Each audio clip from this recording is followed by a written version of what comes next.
So it was one of the most memorable moments of the president's State of the Union address this week, sharing the painful story of a North Korean defector who was tortured after losing an arm and a leg when he was hit by a train as a boy, scavenging. He was out there scavenging for food at the time. President Trump highlighting the human toll of the regime of dictator Kim Jong-un. But Sung-ho, I understand you still keep those old crutches as a reminder of how far you've come. Your great sacrifice is an inspiration to us all. Please, thank you.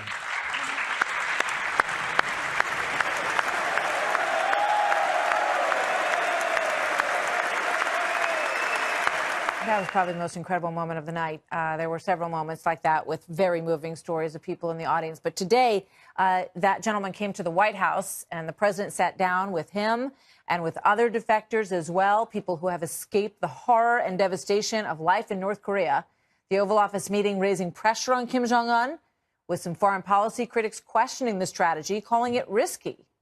Here now with his reaction, Lieutenant Colonel Tony Shaffer, a CIA-trained operative, Intel operative and senior fellow at the London Center for Policy Research. Good to see you, Tony. Good to see you. Thanks for being here.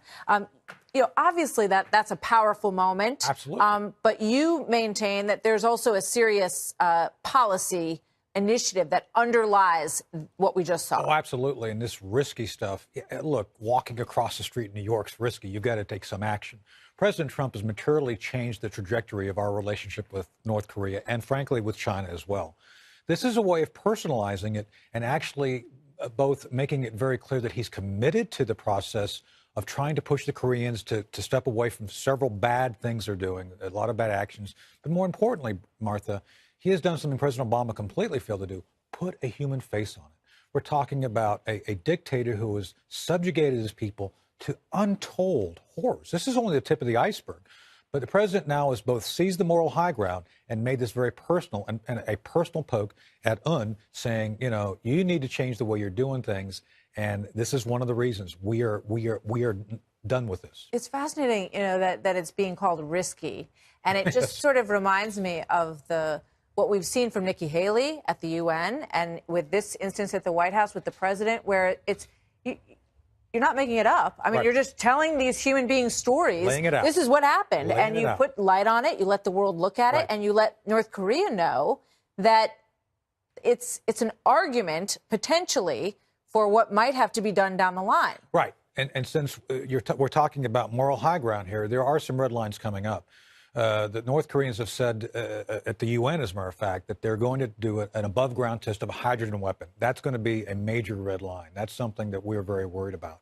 There's other things we're worried about regarding ICBMs. Hawaii just went through the so-called warning that didn't exist, but there is that potential. So it's these things that clearly the president has his eye on. Pentagon is constantly planning. I've heard they've asked for more options against North Korea from the White House to the Pentagon. But now the president has both said, this is important because here's what's going on. And it gives people an understanding of why the president cares. Which is so important for everyone to understand when you're working on policy. Before I let you go, sure.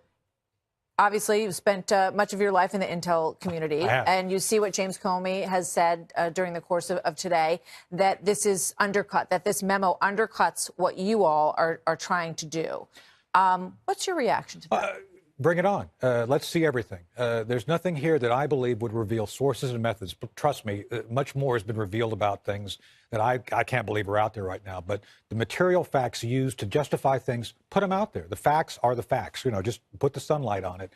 Secondly, I cannot believe that anybody would accept Russian propaganda via this Steele character, process that as intelligence.